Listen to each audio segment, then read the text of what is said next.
October 26, 1940. At the edge of Muroc Dry Lake in California, the desert wind kicked dust across the runway as test pilot Vance Breese climbed into an unpainted prototype marked NNA-73X. When he opened the throttle, the Allison engine roared and the aircraft leapt from the ground.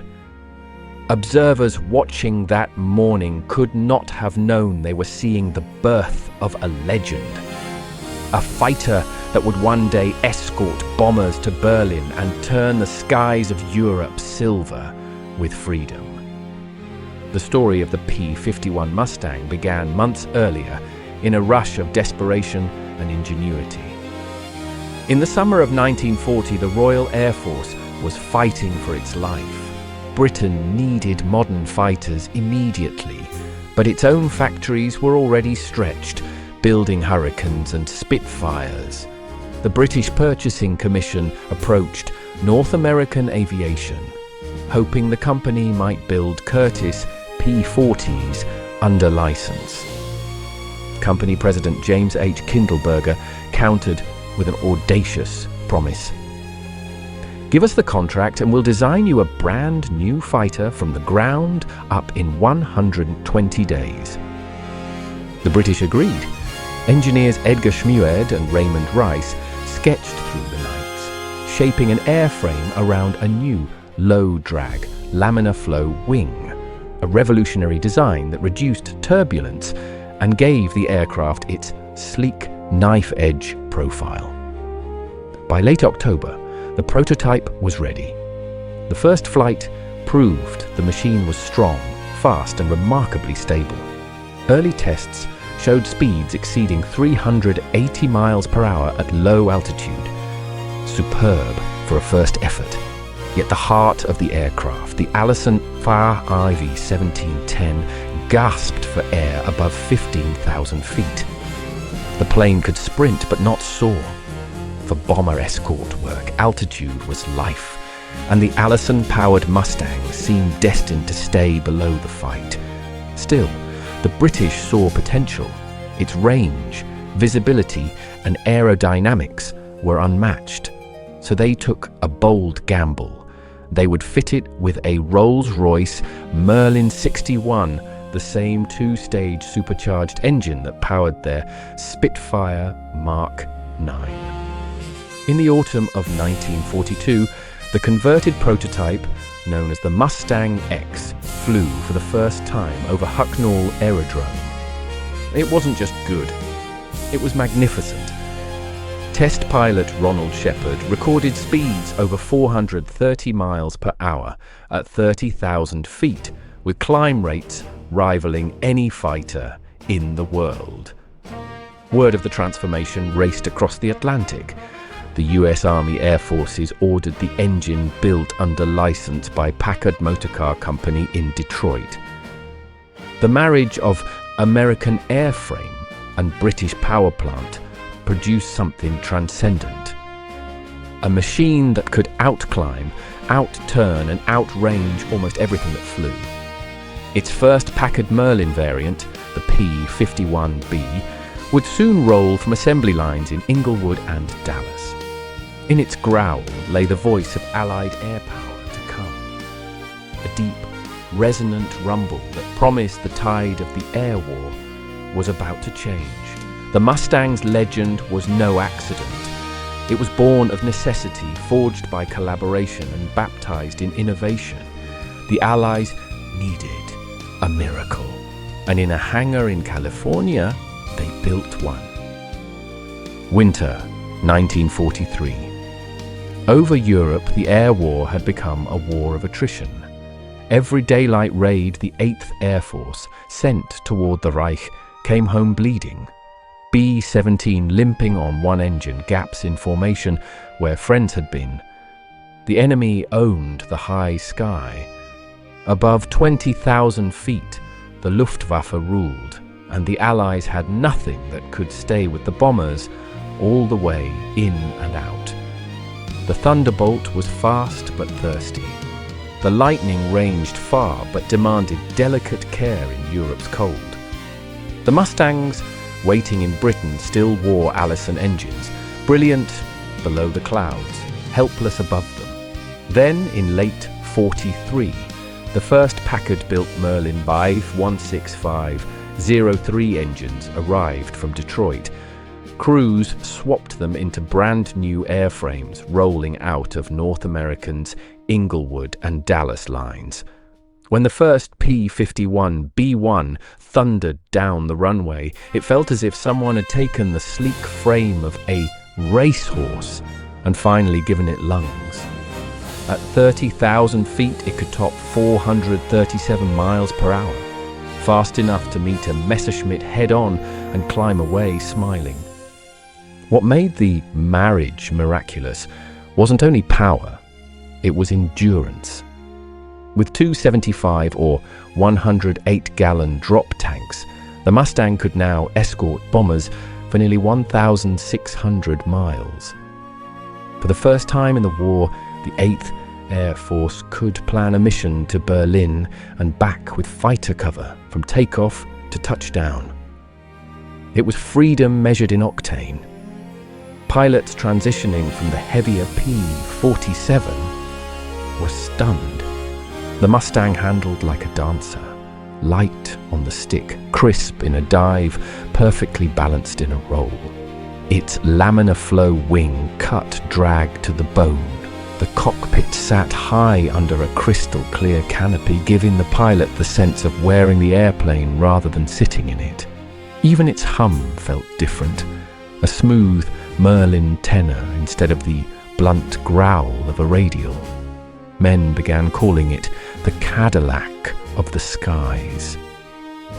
In the chill of English mornings, new groups received their machines, olive drab or bare metal Mustangs, lined wingtip to wingtip, frost steaming off their noses as ground crews warmed the Merlins. The first to take them into combat was the 354th Fighter Group, soon nicknamed the Pioneer Mustang Group. Operating from Boxted, they flew deep into occupied Europe before most had even memorized their radio codes. By January 1944, their kill tallies proved what test pilots already knew. The marriage worked. The Luftwaffe, once the Hunter, was beginning to bleed. Back home, factories ran night and day. Each Mustang that left the line was faster, cleaner, more lethal than the last. Engineers tuned boost pressures, added K-14 gun sights, refined cockpit heating for high-altitude comfort. Every improvement whispered the same promise. This one will get you there and bring you back. The Merlin marriage was more than a technical success. It was an alliance within an alliance. British design genius and American industry fused into a single roar that echoed from the fens of Cambridgeshire to the plains of Kansas. It was proof that cooperation could build miracles. And as those miracles formed up over the Channel, the German war machine began to look skyward with something new. Fear. Winter gives way to 1944. And across Britain's frozen airfields a new sound begins to rise. The smooth, confident hum of hundreds of Merlin engines warming in the dawn. Pilots strap in with coffee still steaming in their hands. Mechanics wave them off into low cloud. Somewhere east across the Channel, Germany waits, and with it the hardest sky war ever fought. For years, the Luftwaffe had dictated the terms of battle.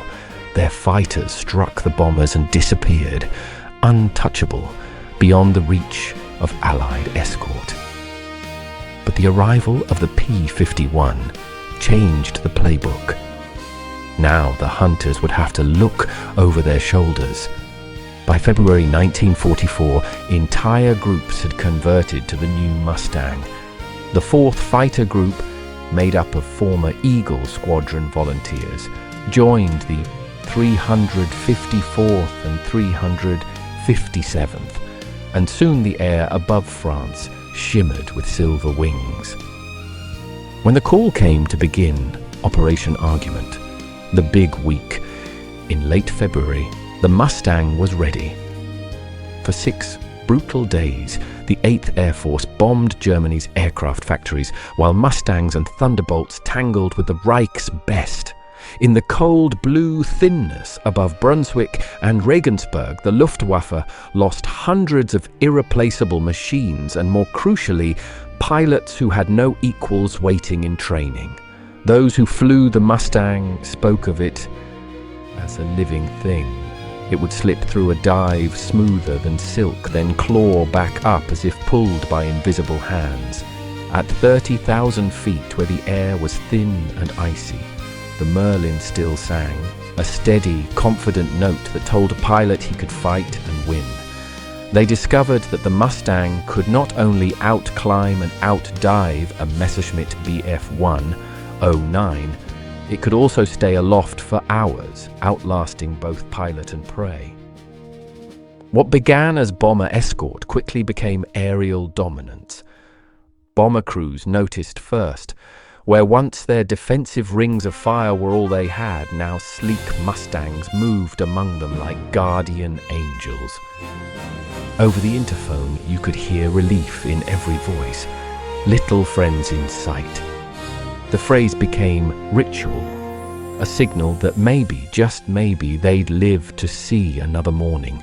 Each sortie forged the Mustang's legend further. Its pilots returned to bases littered with punctured fuselages and empty oxygen bottles, but their confidence hardened into something elemental. They learned to press their advantage, diving on German airfields, rail yards, even truck convoys, cutting the arteries that fed Hitler's war machine. The P-51 wasn't just defending bombers anymore. It was bleeding the Reich white from the sky down. The cost was high. Many young Americans never made it home, their names later etched in aluminum across the very planes that replaced them. But each sacrifice tempered the weapon they were forging. By spring 1944, the 8th Air Force no longer spoke of if they could reach Berlin, only when. And when that day came, it would be Mustangs leading the charge. Forged from British design, American steel, and the will of men barely old enough to drink, the P-51 had become the sword that would open the path to liberation. The sky itself was shifting color, from the grey of fear to the silver of hope. March 4th, 1944. England's dawn is cold and grey, the kind that clings to bone. On the tarmac at Bottisham and Leiston, the new silver Mustangs sit in silence, drop tanks glinting pale in the early light. Pilots move quietly, helmets under their arms, cigarettes half burned. The mission brief is clear: Berlin. For the first time in the war, American bombers will strike at the heart of Hitler's empire in daylight. And this time, they won't go alone. The Luftwaffe had long promised any daylight attack on Berlin would be suicidal. Until now, they'd been right, but the P-51 changed the arithmetic. With the new V-1650-7 Merlins and 108-gallon paper drop tanks, the Mustangs could reach the capital and still fight home. As the engines roared to life that morning, the air over East Anglia trembled with a sound that hadn't been heard before, a fleet of escorts ready to go the distance. The first formations crossed the Dutch coast just after 10 a.m. By the time the bomber stream reached Magdeburg, radar screens across Germany lit up like Christmas. From airfields near Hanover, Brunswick and Wittenberg, the Luftwaffe scrambled everything that could fly. Messerschmitt Bf 109Gs, Focke-Wulf 190As, veterans, rookies, anything with fuel. They rose to meet the bombers, expecting easy prey. But this time, when they dove, Mustangs were waiting. The 304th 57th Fighter Group, led by Colonel Thomas Hayes, broke high cover and tore into the attackers.